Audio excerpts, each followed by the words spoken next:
Dr. Gopal Bordoloi Memorial Lecture, which has been an initiative of NIA for the last 3 years. Last 4 years, it started during our Tripura conference. For the new participants, I would just like to point out that Dr. Gopal Bordoloi is Barbara sir, Rinal, and Vijay sir can obviously correct me if I am wrong somewhere. He is considered to be one of the most prominent founding members of the Northeastern Economic Association, and he was the first secretary of Northeastern Economic Association when we started our journey in 1997. A senior faculty of Hindi College in Guwahati, under Guwahati University. He was a name by himself during his tenure. He passed away in 2018, and I take this opportunity to say to everybody that he had a huge collection of personal books, and a share of that was sent to us, to the Department of Economics, by his wife, and we are very happy with that. Obviously, it's a big gift that we got from his family, and we have just received it last week. And obviously, that itself shows that he is still living on, and he will continue to live on. Today, we will be having the 4th Dr. Gopal Bordoloi Memorial Lecture. The first lecture was held in the Tripura conference in 2019. Dr. Parthu Sen, former director of Delhi School of Economics and a personal friend of Gopalda, as most of us used to call him, delivered the lecture. The second edition was held in the IMF conference in 2020, when we had Dr. R.V. Burman, a member of NIA, a very senior member of NIA, delivering the lecture. The third edition, obviously, last year in Rajiv Gandhi University was in a blended mode, and we had Dr. Dilip Rotho from the International Monetary Fund and K-Nods delivering the lecture on. And today we are here with the 4th edition, and we have amidst us Dr. Charan Singh. I will come to Sir's profile after some time. Hello. This session will be chaired by Professor E. Vijay Kumar Singh. Professor Vijay Kumar Singh is a very familiar name to the economics fraternity of the region as well as the country. He has been a former president of the Northeastern Economic Association, member of various bodies, various academic forums. He is very active in the Indian Economic Association also, and he has been one of the guiding lights to the Department of Economics, Tripura University. Sir, we are very happy to have you here on this, as always.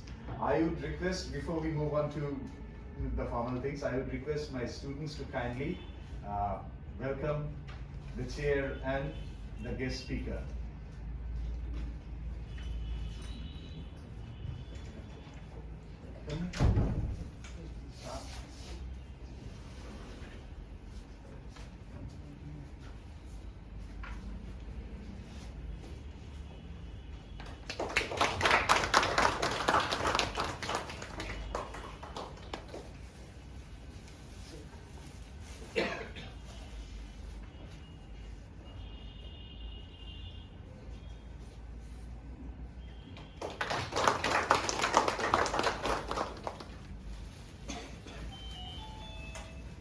We are very happy to have amidst us Dr. Charan Singh to deliver the lecture. Just before the chair takes up the session, I would take the privilege of introducing Dr. Charan Singh. Dr. Charan Singh is currently the chairman of Punjab and Sindh Bank. Earlier, he was the RBI Chair Professor of Economics at the Indian Institute of Management, Bangalore, India, where, among other subjects, he used to teach comparative monetary policy and policy issues. He has also taught a course on international economics at Anderson School of Management, UCLA. He has served as a senior economist at the Independent Evaluation Office of the International Monetary Fund, Washington, D.C. from August 2009 to November 2012. He was the Research Director, Departments of Economic Policy Debt Management at Reserve Bank of India from 1997 to 2009. He worked at RBI from 1984 to 2009 in various capacities and started his banking career as a management trainee in Punjab National Bank in 1983. Dr. Singh earned his PhD in economics from the University of New South Wales, Sydney, Australia, and he was a visiting scholar for more than a year each at the Department of Economics, Harvard University, and the Stanford Center of International Development, Stanford University. He is the former director on the board of National Housing Bank, New Delhi, and the former director of NABARD Financial Services Limited, Bangalore. He is also the honorary fellow of Scotch Development Foundation and member of Informal Advisory Group on Housing Sector Issues, International Monetary Fund. Dr. Singh has published extensively in different journals, mainly on public policy issues related to financial sector, banking and fiscal policy. He has also authored a book on debt management in India, published by Cambridge, and another on public debt management from Springer. He is currently working on a book documenting history of Indian banks, which have been operational for more than a century. And Dr. Singh is also the Chief Executive and Director of the Iglow Foundation, based at Noida, which is doing a wonderful work particularly in the last 3-4 years in spreading knowledge and awareness, as well as creating a lot of material for research for the young scholars across the country. They have their regular Friday lectures, which is really a wonderful session by itself, and I believe many of you have been part of that exercises. Now I would request the chairman for this session, Professor E. Vijay Kumar Singh, to kindly take over. Sir, please. Thank you so much.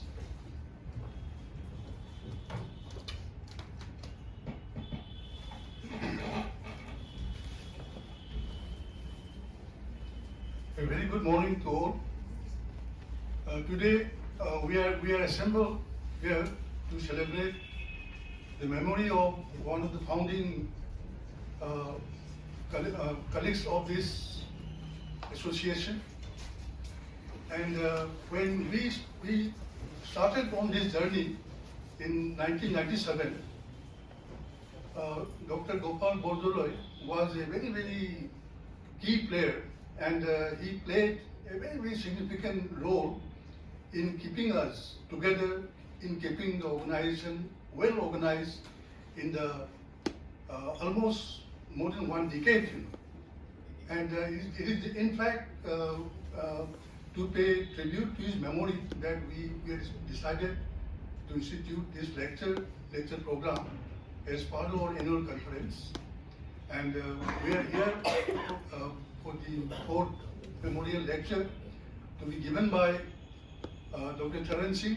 And in fact, Dr. Charan Singh, he has been very well introduced by our organizing secretary also. And he is not a very, his platform, the Iglow Foundation platform, is perhaps the most active platform on economic issues in this country now. And from the last 3-4 years, we have been engaging in different discussions, dialogues, and the number of webinars, the number of discussions that the Iglow Foundation has been coming up, not only in the general sense, but actually this foundation has also dwelt on several issues of the Northeast. So in other words, this foundation has been on the way of including every section of this country in this journey. And as has been mentioned, we have actually gained also a lot from the Iglow Foundation's exercises. And in fact, in my state, where we have this Manipur Economic Association, we have this routine, actually, and we share information about the seminars organized by Iglow Foundation, and many of our colleagues have been attending that. And today we are actually in a very, very, we're actually in a very right thing. We are going to listen to him, listen from him, epitomizing inflation and growth lessons from India. It is not lessons for India. It is lessons from India. So this is very much consistent with the mood of the nation today, because we are actually saying that we can offer many solutions to all many issues of this world they're facing. And here also, actually, I mean, it must be intriguing to see this word epitomizing. Epitomizing here is not exactly the role model as such. Here, we mean, at least this is what I understand, is giving a summary of what is in our experience. So we would like to listen from Dr. Charan Singh on the lesson from India. I must say, I am very particular about this. This is going to be lessons from India, sir, not lessons for India. So, with these few words, I will hand over to Dr. Charan Singh to kindly deliver his lecture. Thank you.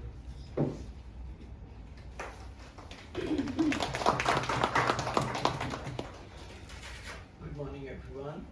First of all, I must thank Professor Indradeep to give me this opportunity to come and meet all of you. He's given that introduction, which is quite elaborate. Thanks for that. Also, thankful to you, Mr. Chairman, to have summarized what I'm trying to say. And I want to emphasize the word lessons from India. We have had enough of lessons from them, and they have proven wrong again and again. And I think now is the time to tell them that you do things in a reckless, irresponsible manner, and therefore please listen to us. We do it in a far more conservative manner, and which is more sensible and more responsible for our planet. So that is where I'm going to drive my lecture to.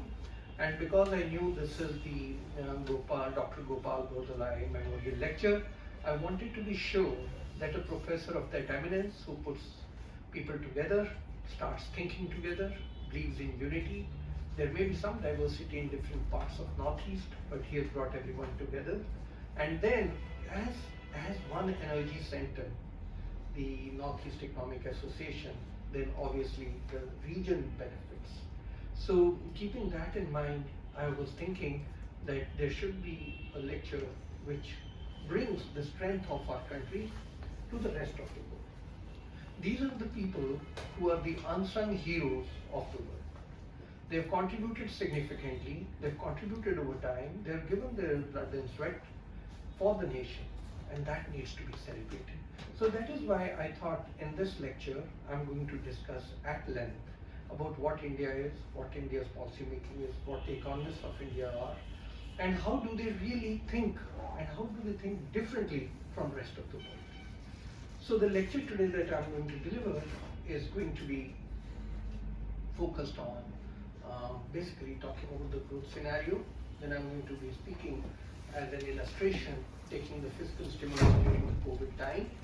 And then I'm going to speak about the global inflationary trends and monetary responses. And while the rest of the world is crying and saying too much evil is happening to them, I want to let them know that they were the guys who really put the seeds in the ground. And now when they're suffering, they should learn from their own actions in the past.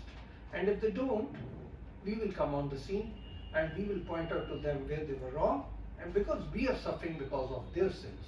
And I would like to call it the original sin. And the original sin didn't start yesterday or day before or when COVID happened. The original sin, the seeds were sown about 2 decades ago. And that was done because when rules were put to the earth and irresponsible behavior was overlooked. Who all to be blamed? That we can talk later. I'll be then talking about the Indian context, and I'll speak about inflation targeting in India. And then I would also like to bring to your notice something which probably might have missed many of the young people in this room, is the multiple indicator approach, which was minted by Governor Bimal Jalan in 1997 when the Asian crisis took place.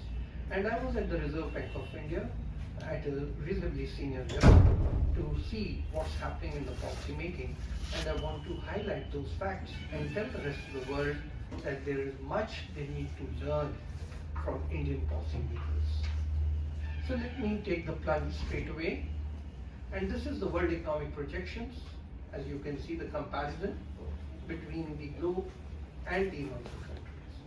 The advanced countries, as you can see, which dominate the world policy making as well as the GDP of the world, they have severely suffered in 2020, and now in 2022 and 2023, there's no respite for them. These are the projections made after extensive consultations with the respective country heads and the ministries of finance and economic affairs, both in advanced countries and emerging countries, by the IMF and the World Bank. And you can see how volatile these are. The projections made in July and the projections made in October, they are at variance. They are not able to find out what growth they will be really recording in this period. One thing is clear, that 2023 is not going to be easy for many of them. The latest data that has been released is for October, and I'm sure by January they are going to show further deterioration. 2023 is going to be bad, but already estimates are that 2024 will be no better. So the world has lost 2021 because of COVID. 22 is, we are witnessing it, it's slipping right from our hands. 23 is projected to be bad, 24 is projected to be bad. Advanced countries have the wherewithal, they can provide social security, they have the richness, their per capita incomes are much higher than ours, but the emerging countries are the ones which take the brunt. Fortunately, the emerging countries are standing little better, at least emerging little better than the advanced countries. If you take a long-term view of the advanced and the emerging countries, you see that even till 2027, the growth pattern will not be the same as 2018 or 2019 before the COVID. So the implications of errors in policy making go over decades. While some countries in the Western world were rejoicing when Japan was passing through lost decades, these very countries have also suffered the lost decade since 2008, the Lehman Brothers. Till 2027, I don't see much respite. Till 2024, it's obvious, close by, and we all know that the world is entering a big phase of recession. If you look at the emerging countries, and here I've taken a case of BRICS, Russia, Brazil, China, India. If you look at the trend in the emerging countries, you will notice that yes, we are doing much better. India particularly is doing much, much better. And I think this is the time when we have to tell the world that there is so much to learn, and if I have time in the question answer session, I'll dwell on many more issues. But right now, taking the example of the Russia-Ukraine war, which triggered the whole story, or the COVID, I think India needs to showcase to the world how responsible policy making is done in our country, though it's conservative, but it's thought through, and how irresponsible, knee-jerk, reckless policy making is done in the rest of the world, from which they themselves are suffering now. I would also like, if time will permit, to tell and share with you the story of sanctions, which are used as a weapon and which is biting them back now. It's something like the Australian boomerang, they deserve it. This is the fiscal stimulus during COVID-19. As you can see, in advanced countries, as percentage of GDP, the fiscal stimulus was very high. They could afford it. In countries like America, in United Kingdom, in Italy, in Germany, these were very high. They did additional spending, they had foregone revenue, And yes, countries like India were systematically ridiculed all the time, saying that Indians do not understand how fiscal policy should be done and what is the role of fiscal policy. Well, we took the brunt, and I was there in Delhi at that time as part of the Iglow Foundation, participating in deliberations at every level and understanding and also contributing by saying there has to be a very careful strategy on revival. You have to keep the gunpowder dry. Iglow was one of the only think tank which said and which identified that the COVID could be following a Spanish flu pattern. That means it would come in waves.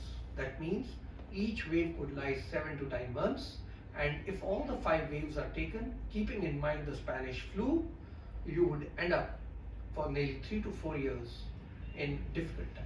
Keep the gunpowder dry. Only give that much crocin as much as required, and do not overdose the patient. Certainly don't underdose the patient. But we were ridiculed, and this is the fiscal stimulus that India gave. As you can see, it is very, very low compared to the Western world. We had argued systematically, consistently, at every forum that look, this is what India can afford. But India's fiscal stimulus is not being understood properly. We do not have the money to spend and throw right away. We are not trying to score a brownie point here. We have a huge population to sustain, and we have a huge population below the poverty line which needs to be taken care of. So therefore, our fiscal stimulus will not be squandering away money, but our fiscal stimulus will be laser beamed where it is required. So what did we do? We did a very careful strategy on our fiscal stimulus. We said we have to take care of the vulnerable sections of the society.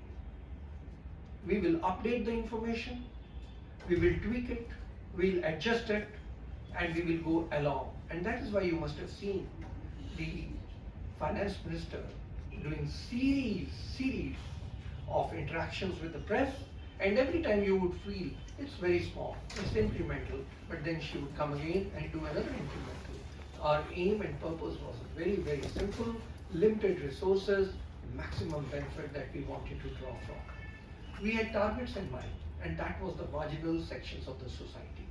We just didn't have that very point in time in mind, but we also had the medium to long term in mind, and that's where I say Iglow contributed significantly by saying you could have different waves. You could have the first wave, which will be X mortality, the second wave will be 5x mortality, the third wave will be around 2x mortality, and the fifth wave will be tapering down, and then things will normalize. So therefore, you couldn't do a stimulus at a single point of time. You have to have it well placed, well sequenced, equally distributed over a period of time, keeping in mind waves can take 3 to 4 years. So we had a multi-pronged strategy.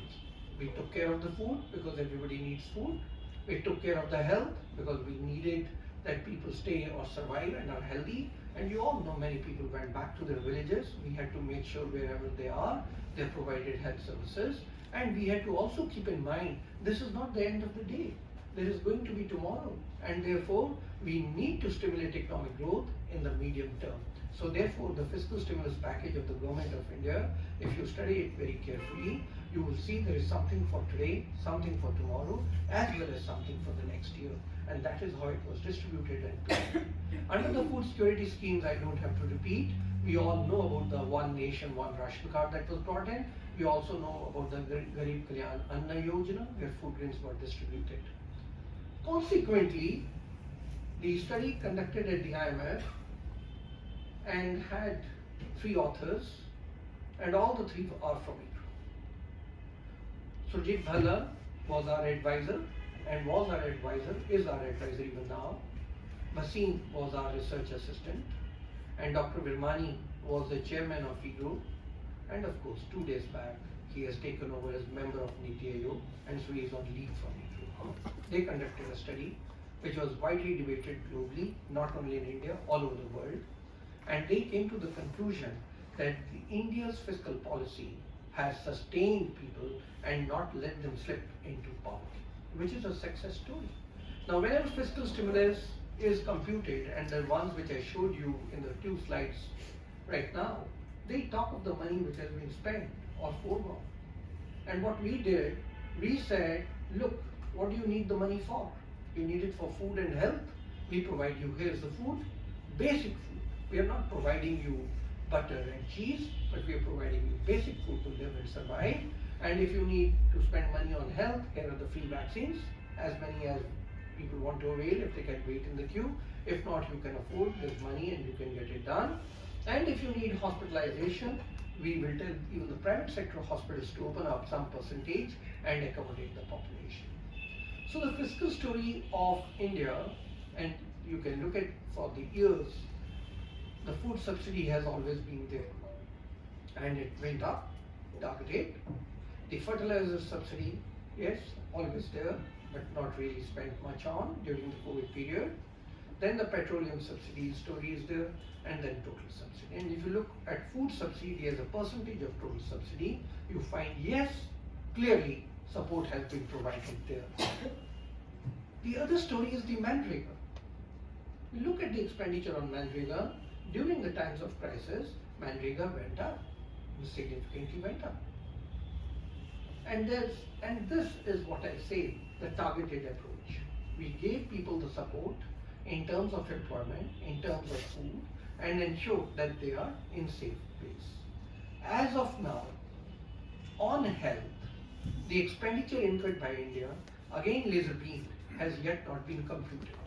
In Iglow, we are making an attempt to find out, as we did in the food subsidy story, as well as we did in the Charan, Basin and Bhalla, Basin, Bhalla and Virmani, we are trying to attempt as to what is the amount equivalent of that support we gave in kind, in terms of vaccines, in terms of hospitalization, and then if we add all that up, you will find that our fiscal stimulus is far more robust, but was in kind and laser beamed.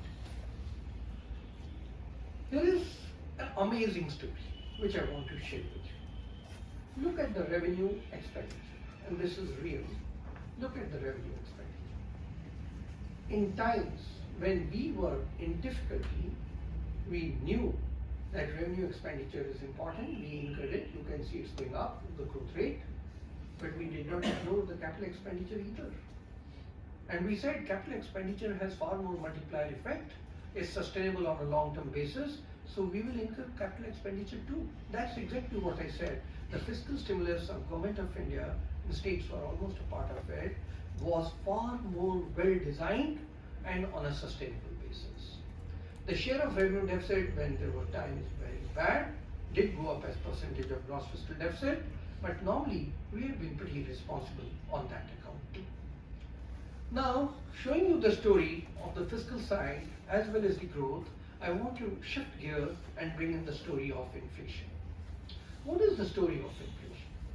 The story of inflation, as you know, is going to go back a few decades. When did the world adopt inflation targeting? At that point of time, many economists, including myself, published at different places, said, look, we are not ready for inflation targeting. Inflation targeting needs a far more sophisticated economic system, far more sophisticated data collection system, and far more sophisticated projections. We are not ready. We have a young country. Demographics is very different from those countries like America, UK, or Europe. Japan understood it, and Japan said that we are a very aging country, probably inflation targeting will not help us.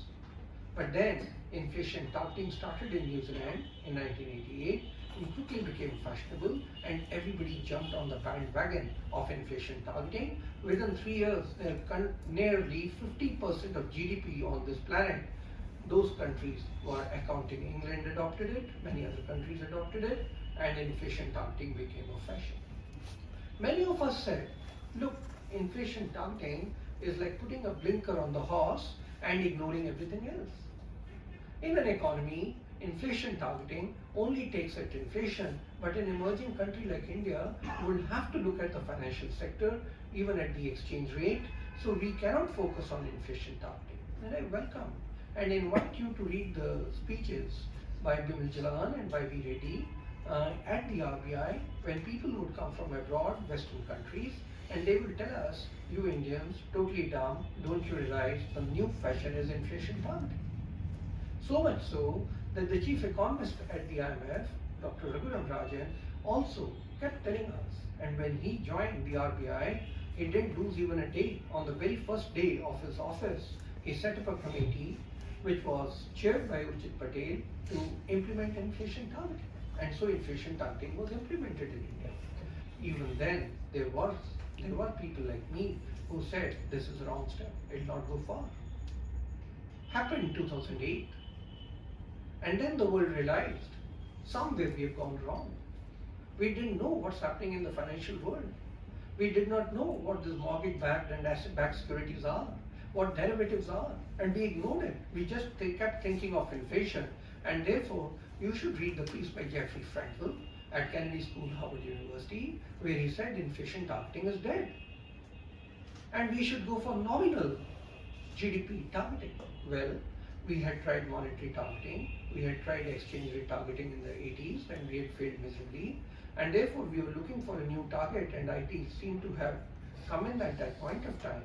But that is the time when Governor Charan at the RBI in 1997, as Asian crisis unfolded, said we will be targeting multiple indicator approach.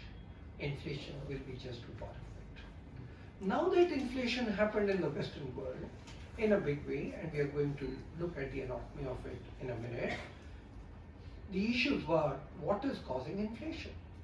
We all know about this. We are a team of economists, so I'm not going to go in detail, but we all know there's a supply chain story, there's a commodity price shocks, there's ultra expensive monetary policy in the USA, UK and Euro area. They monkeyed each other. Very liberal fiscal policy in most advanced countries. They totally forgot about the Maastricht Treaty, which binds the euro together, but when it comes to India and emerging countries, they remind us every day. But when it comes to them, they totally forgot that there is a Maastricht Treaty. Very liberal fiscal policy, all fiscal rules, including that of revenue deficit, gross fiscal deficit, debt to GDP ratio, out to the earth.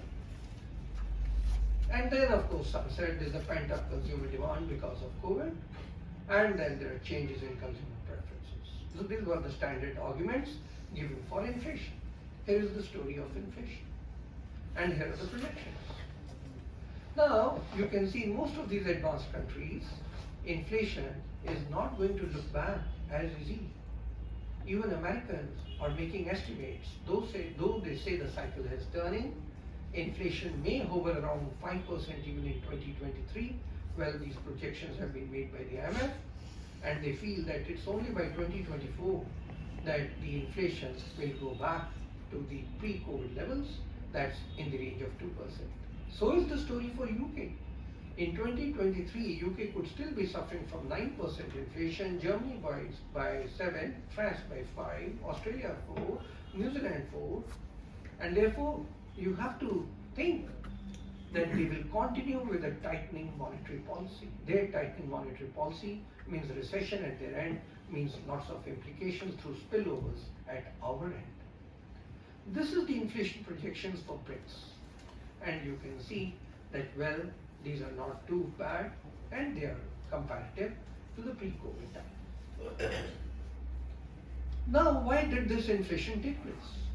As I keep telling, when something happens in an emerging country, or a country like India which has lots of history behind it, we are taught the lessons, and we are reminded something called the quantity theory of money, or the Cambridge equation. If you pump in more money supply, you are bound to get prices. And look at what they did. In 2008, the balance sheet of the Fed Reserve is at a certain point, and it just bulges 4 times. And then when COVID happens, it just goes through the sky. And all this time, nobody was reminded of the inflation relationship with money supply. This is US. Now this is where I start my story. Why did the balance sheet expand? The balance sheet expanded because these countries went for subprime lending. Why did they go for subprime lending? Where were the regulators at that point of time?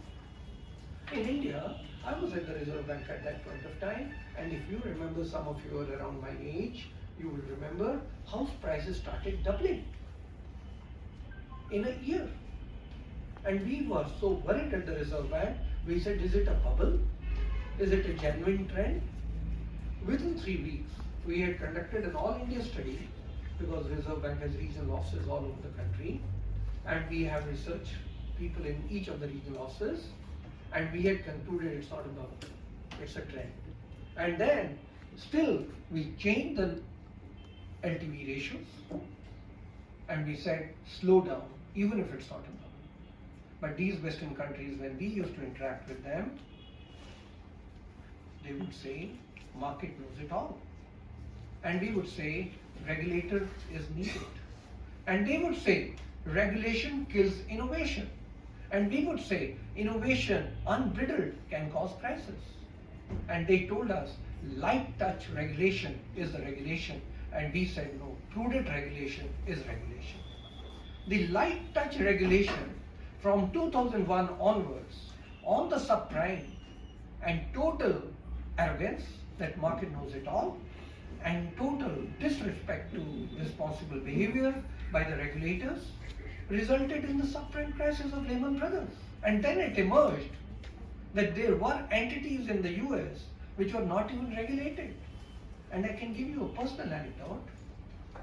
At the IMF, by the Reserve Bank, I was sent to go and look at what the derivative market are.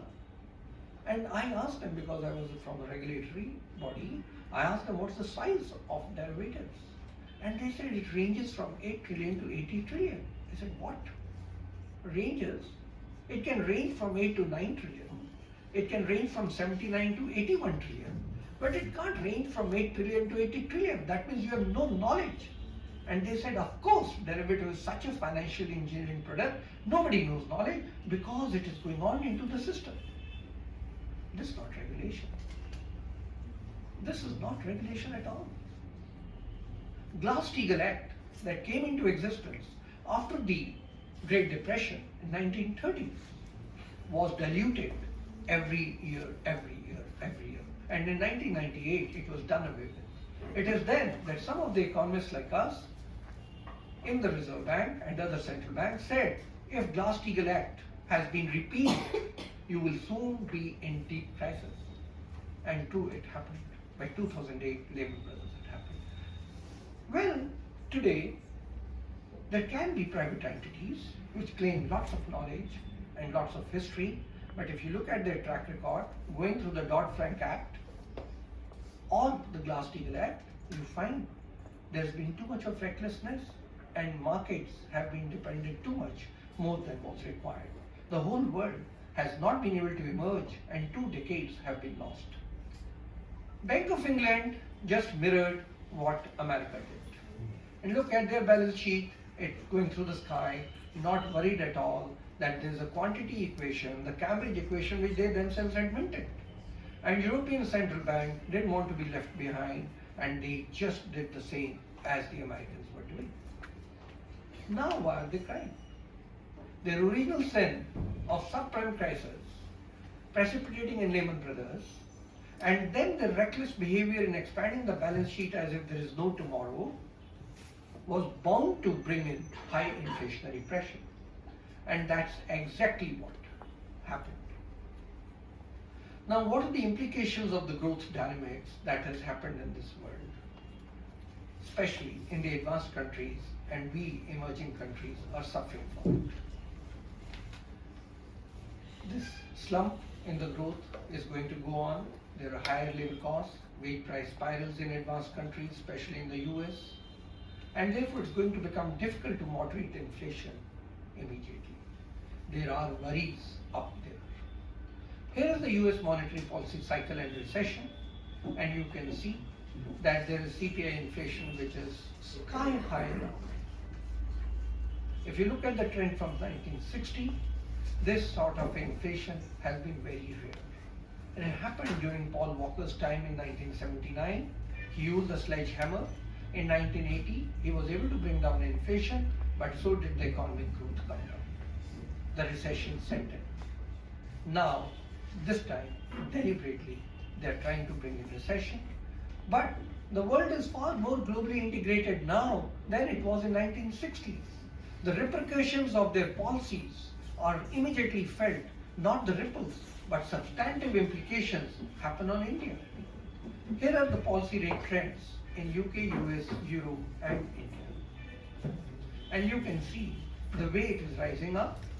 I have not taken the October figures into account, but as you can see in US, in England, in Euro area, how these are rising.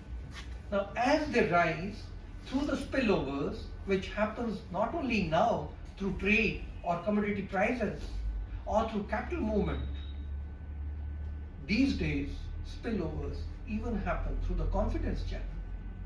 And once a recession is setting in there, you can very well imagine manufacturers in India for domestic market as well as exports will feel little weak in the knees to go ahead with their plans. Here is the overall trend from 1996 on EMEs and advanced countries. I have just plotted growth and inflation. What you can see is there's a growth obviously suffering at different points. In 2008, world over it suffered. In 2020, again the same story. So we are highly integrated now. The story is that in these advanced countries like the US, UK, Euro, inflation has touched 9%. Just take it in our country as an example. Our average inflation is around 6%, and if it touches 30%, we'll be worried too. But in these countries, which are used to inflation of less than 1%, if you take an average of last 50 odd years, the inflation is touching nearly 10%. So they're right in taking those steps that they're taking. But if the trigger is the war, and if the trigger is commodity prices, should they be so aggressive? And when economists all through in the last 2 decades had been telling them that you are using the fiscal stimulus, you are using the monetary policy, the unconventional monetary policy too liberally. Why? This will show up one day. How long can you take umbrage under the liquidity trap and say these are abnormal times? 2 decades can't be abnormal times. There has to be a new normal. Here is the average growth rate for BRICS vis-a-vis the advanced countries, and these are the inflations average of advanced countries from 61, and these are the averages of inflation for emerging countries since 60-61. Olivier Blanchard, the chief economist at the International Monetary Fund, himself had said the inflation targeting approach, and this is in 2009, the inflation targeting approach is restricting growth everywhere because it focuses too much on inflation and leaves other parameters absolutely unmonitored and unregulated. Therefore, please, inflation targeting needs to be revisited. Olivier Blanchard, a professor from MIT and the chief economist at the IMF. But no, the countries persisted and continued with the inflation targeting approach. What is the story in India?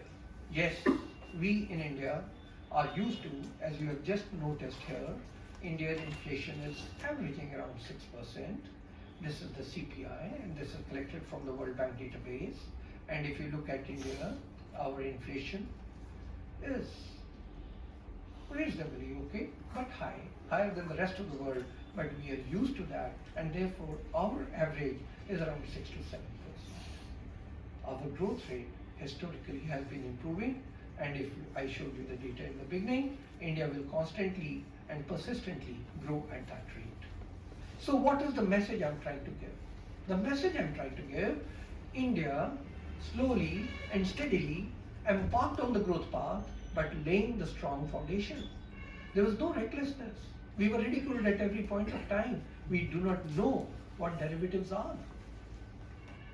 But we said, if we do not know, we will not use it. And once Lehman Brothers happened in 2008, Nobel laureate like Stiglitz himself said, if Dr. Reddy was the chairman of Fed Reserve, we would not have had the Lehman point. Basically, responsible policy making with a vision in mind. Here is India's inflation and growth indicators, once again showing that yes, there is a relationship and one has to be careful about this. The story of India on inflation hovers around the threshold levels.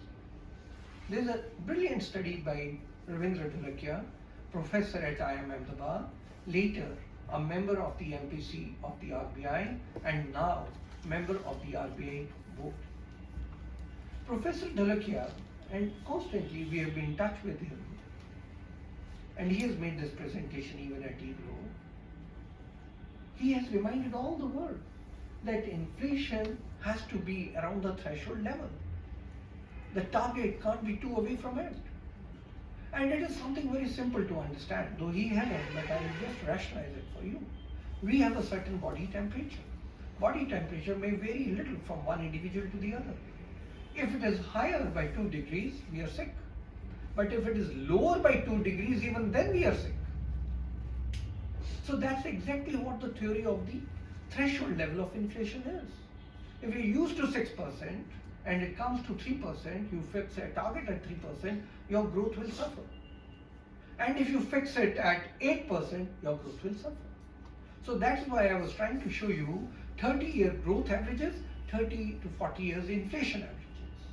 The point I'm trying to make is there's a certain threshold level and that has to be respected. And Dholakia and many others have also argued on the same point, that if it is lower or higher, you will find there's a long run equilibrium, you should be hovering around that long run equilibrium. Now, I want to just, in my last few slides, talk about inflation targeting. In India, we adopted inflation targeting, and when we raised lots of objections, and I was a professor at IIM Bangalore and Raghuram was the governor, I've been constantly hitting at the Urjit Patel committee report and the inflation targeting approach at the Reserve Bank. And I myself had worked in the Reserve Bank for many years, and so therefore I knew the system inside out.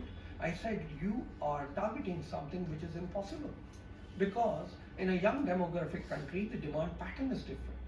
In a country where 60% of agriculture is rain dependent, not irrigation dependent, it's a different story. You can do management of inflation targeting through interest rates, it's a demand management. What would you do if there's a crop failure? What do you do when there's food prices rising? Because America is using corn for oil. And what do you do if OPEC decides to reduce oil production?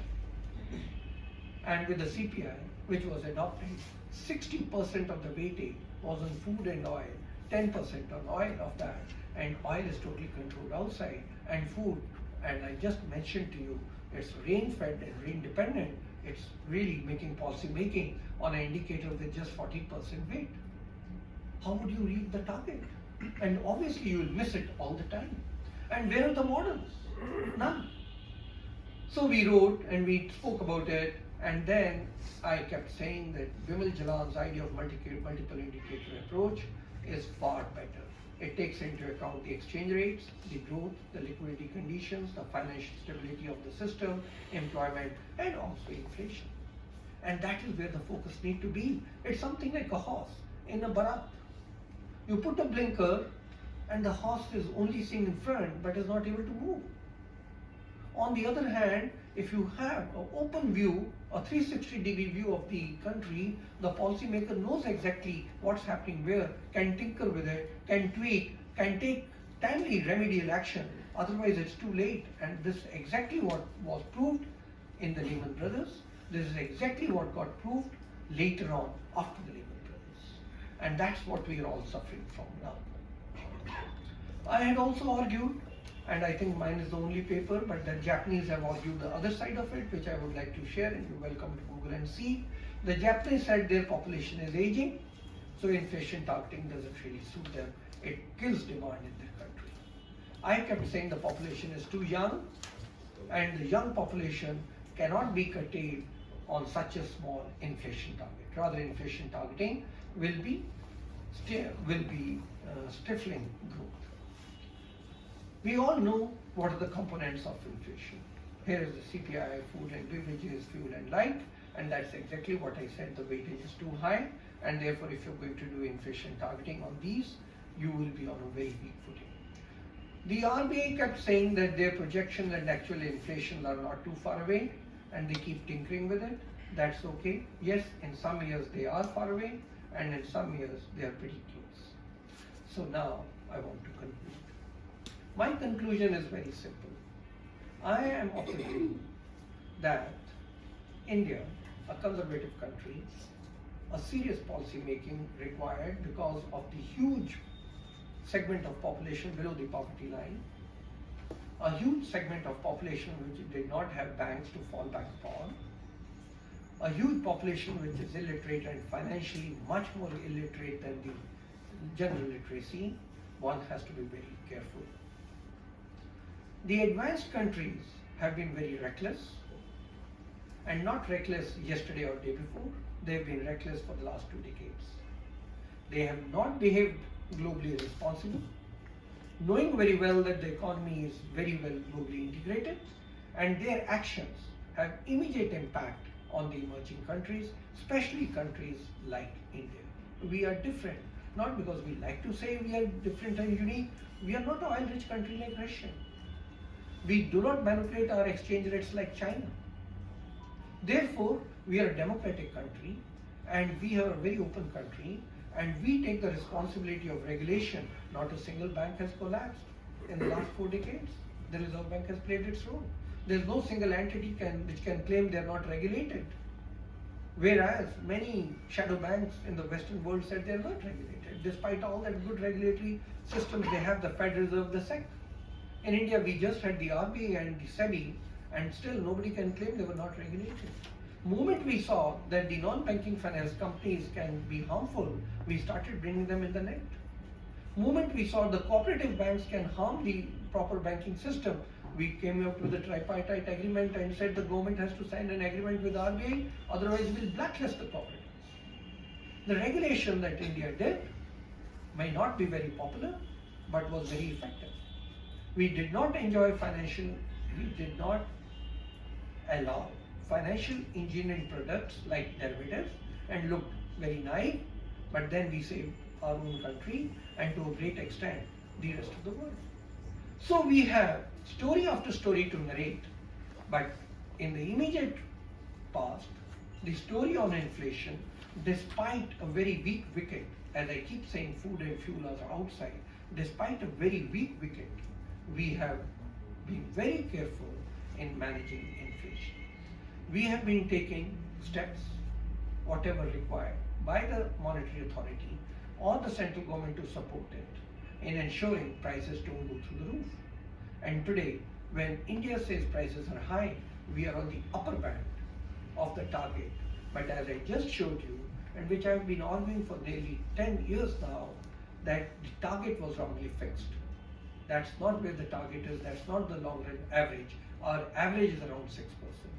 If the target was 4 to 8%, we are doing well within the target. Nevertheless, if the target has been wrongly fixed, they have to explain to the government as part of the inflation targeting regime.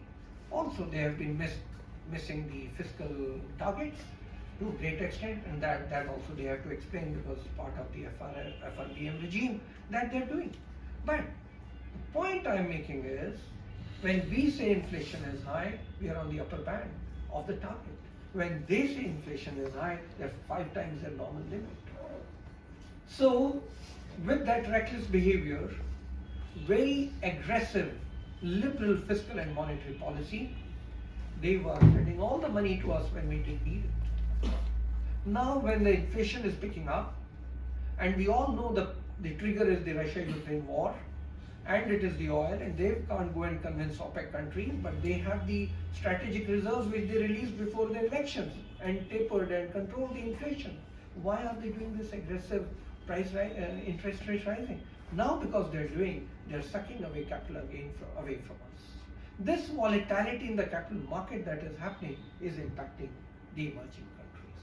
The lesson to be learned from them is that to follow a responsible fiscal policy, to follow a responsible monetary policy, to follow a responsible public policy, they have to be conservative, and they have to keep in mind, and I'm sorry, I don't want to sound critical, but because G20 is everywhere now in all papers, and Prime Minister is just returning from there, I don't want to sound critical, but they have to keep in mind, as we policymakers kept in our mind, that we are a single family. The whole planet is a single family. What they do impacts us. What we will do will impact them. Today, yes, we are going back. We are the 5th largest economy in the world. Soon we'll be the 2nd or 3rd. But then we have been conducting ourselves in a very conservative and responsible manner, and I think there's a lesson for them to learn too. Thank you very much.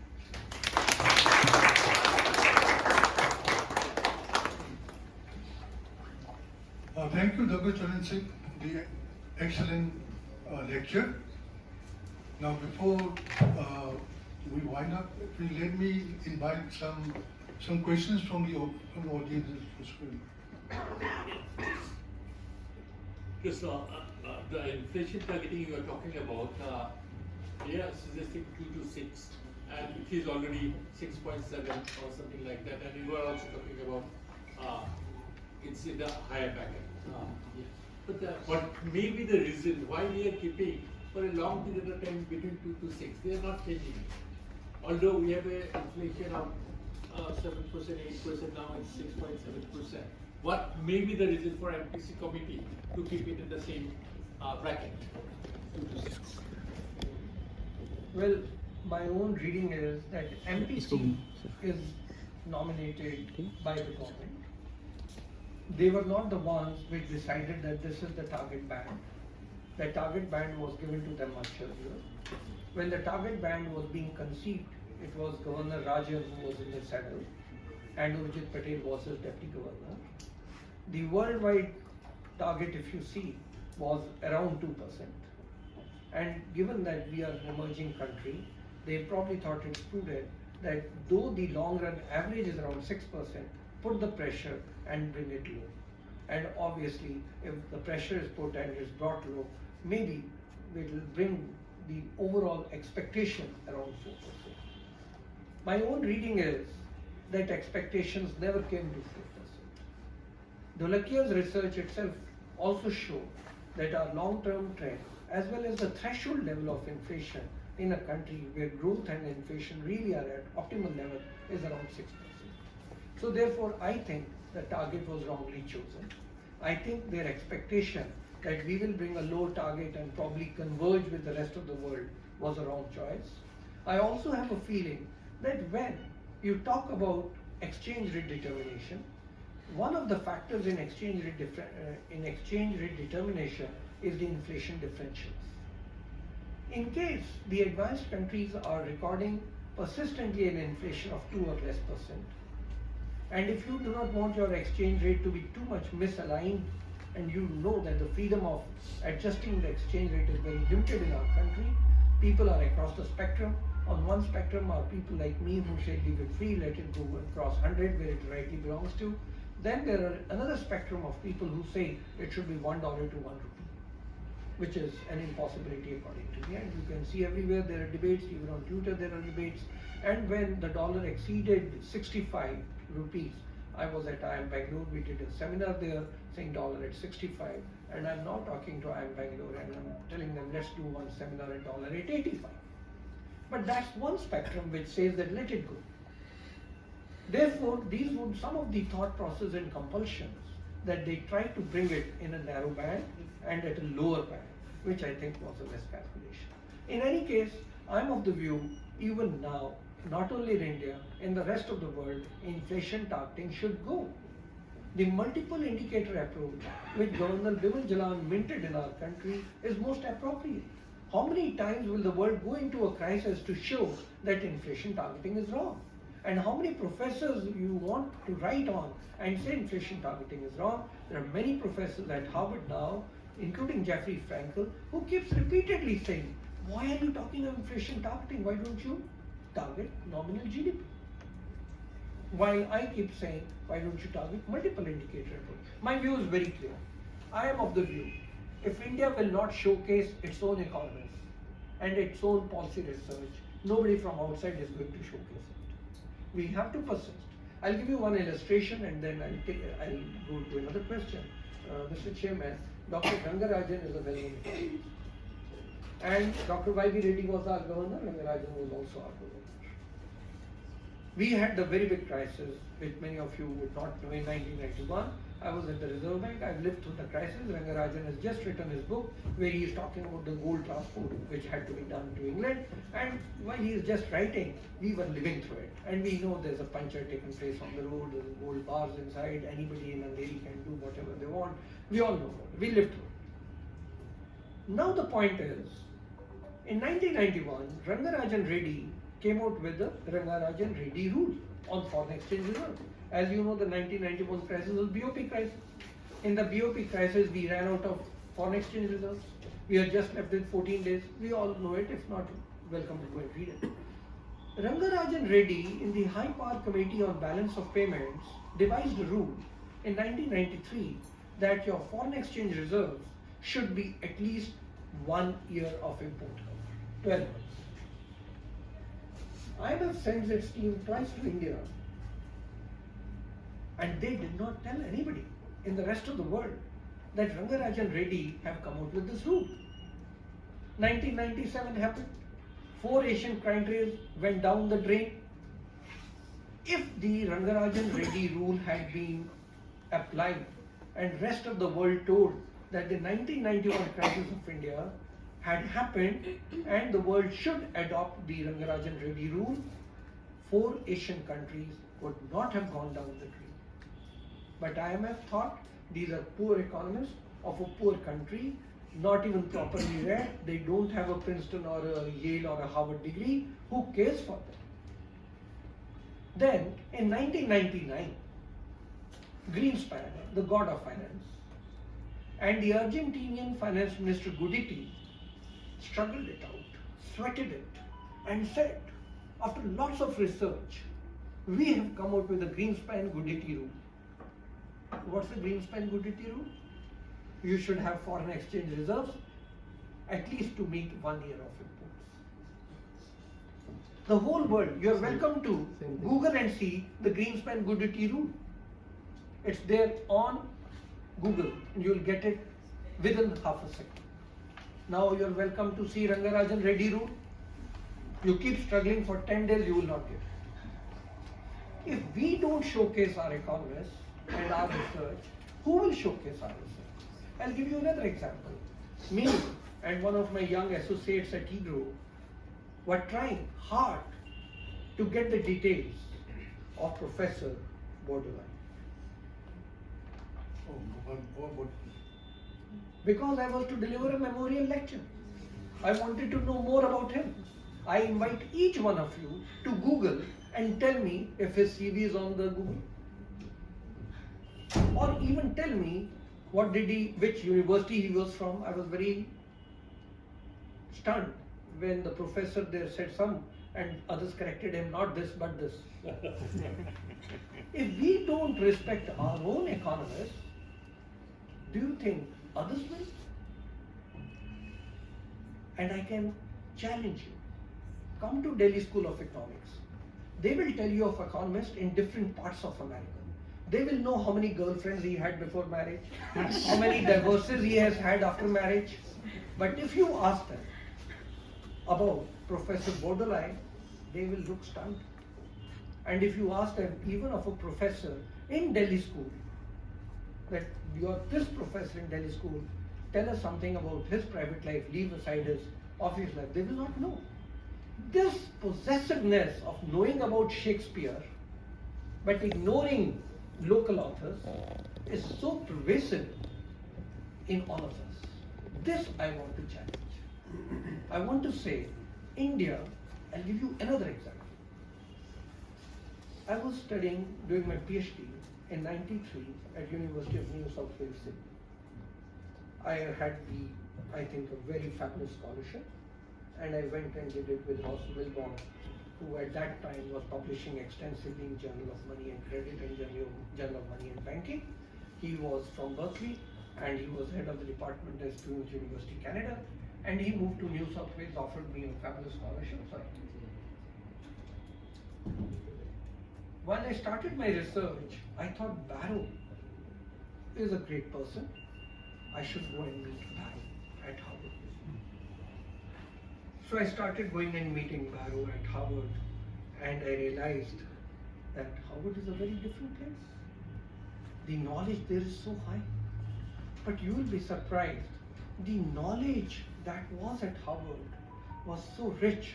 Even in University of New South Wales, we could match it. So when I spoke to students there at Harvard, and they knew everything about their professors, but one thing was clear, the knowledge that they had, or the respect they had for their professors, was very rich.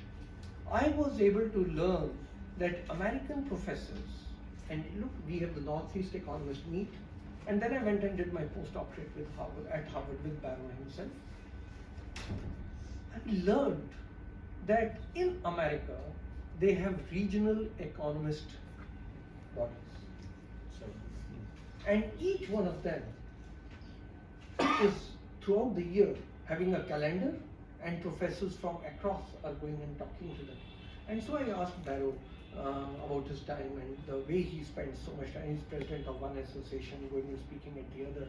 And he was very clear, the job as a professor that he thinks he has is to cultivate economists on the length and breadth of the country. And that is why America's economists are where they are. And because we lag behind in this self-promotion, I think we suffer the most. So my urge is, and that's exactly what I was talking to your chairman, my urge is that if we don't showcase our research to the rest of the world, we don't showcase our economists to the rest of the world. And I can just tell you one thing, the way we have handled India, I invite any American economist to come and handle India, they'll crash. We have handled it so well. So there is so much to celebrate amongst each one of us. I think we should not let a chance slip. Coming back to the Greenspan Duty rule, I was at the IMF and I used to tell them, look, we have Rangarajan Reddy rule. Nobody knew it. So I came and told Rangarajan that why don't you publish it? He said, who will listen to me? That's the trend. So we need to showcase something. Sorry, actually, because of the time, we also have the time constraint. Now, let me have the one more question.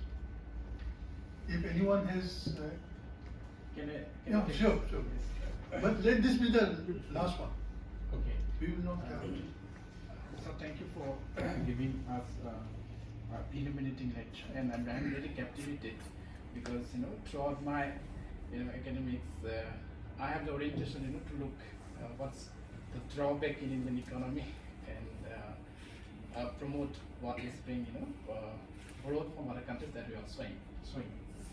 And so if we reject inflation targeting, saying that it ignores other parameters which are very, very essential to take into account to define the Indian context.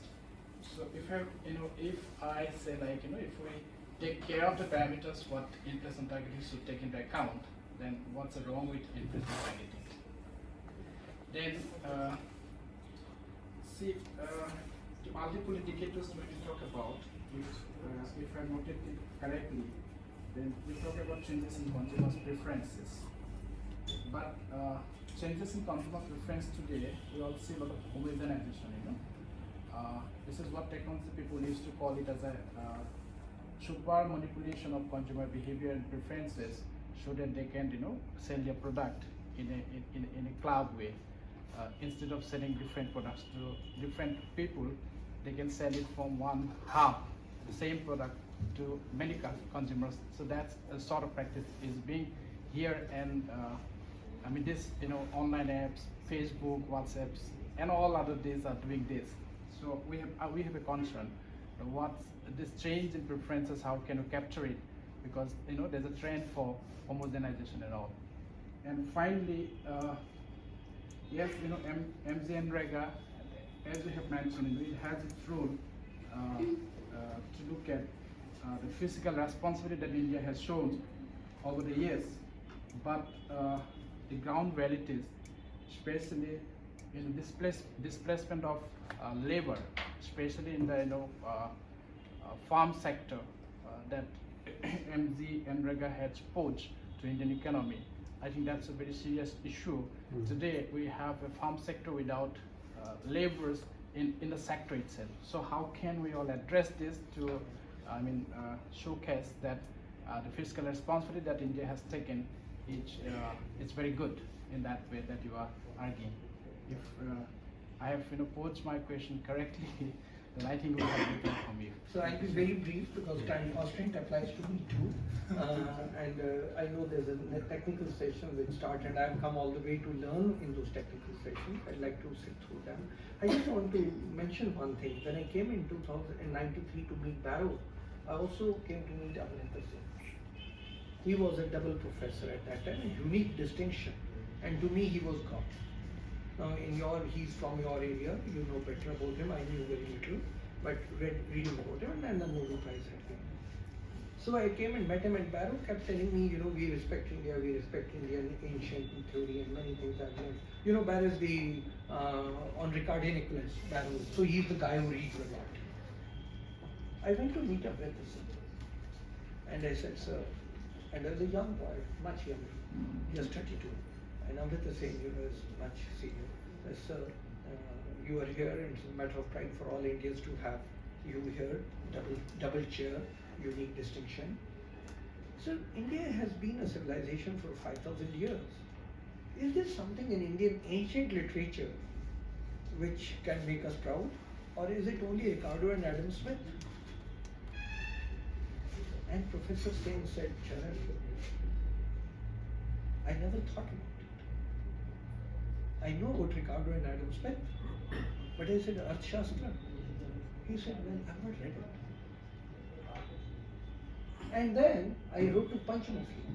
And then I brought Panchmukhi on Iglow twice, because Panchmukhi had drawn the economic principles from Arthashastra.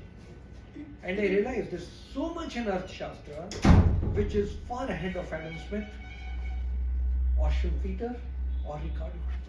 We didn't showcase it, right?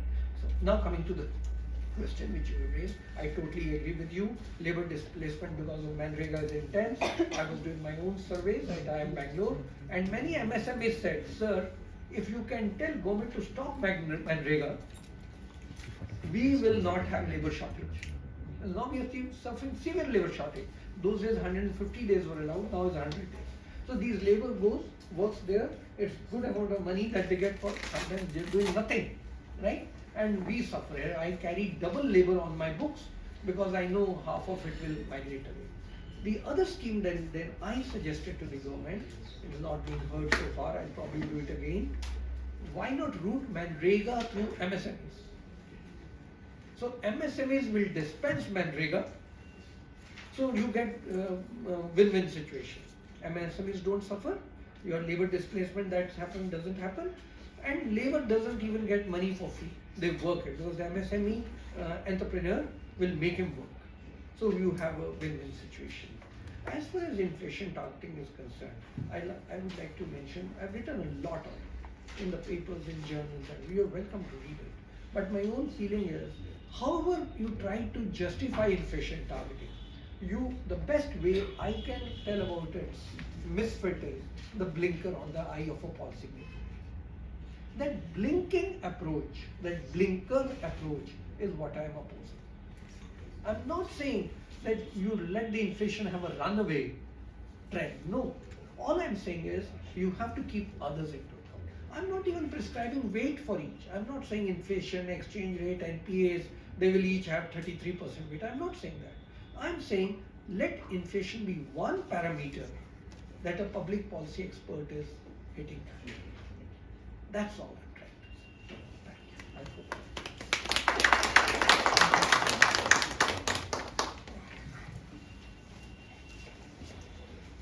hope. Thank you, Dr. Charan Singh, for the excellent lecture, and also I would like to thank all the participants for the patient hearing that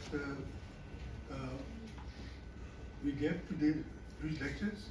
And as a matter of fact, now the whole country is on the a mood of rediscovering itself. And we talk about Gopila's this Arthashastra, and actually we have to realize that even in that book, he has mentioned several other scholars whom we don't know. And this actually is coming up in a very big way in various platforms where Arthashastra is being discussed very, very seriously. And they said that we have to search for the around 23 predecessors of Gokila's work. He has mentioned their names, but we don't have their books. We don't have any evidence of their work. So there is an intensive search for rediscovering ourselves, and in fact we had a very, very fruitful time today, and our late young secretary, Professor Dr. Bordoloi, would have been very, very happy actually to see his work being carried through. In fact, as I mentioned earlier, when we started, actually we were coming together and we were learning how to work together in a big way, and now it is almost 25 years now, 25 years since then, and fortunately I was present in the inaugural meeting also, which we had in Guwahati in some hotels we had it, and I must actually remind you that Dr. Charan Singh's platform, Iglow Foundation platform, please try to join that, and please try to be actually benefited from the discussions, from the work that is being put up there. And it is very, very, actually it is not only even every Friday. Actually, there's so many programs there, and you have to be actually alert, to keep track of the programs. So once again, I would like to thank Dr. Charan Singh for coming here all the way from Delhi and sharing with us his thoughts. And this will be of great help in our efforts to reorganize ourselves. And finally, I would like to thank the organizers also for giving me this opportunity of sharing a little bit of my thought on this area. Thank you very much.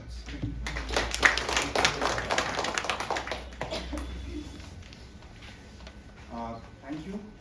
We are done with this plenary session, but just before we wind up, a small token of love for our speaker on behalf of the organizing committee. May I request the chair for this session to kindly do the honors. Sir, please, if you can for us.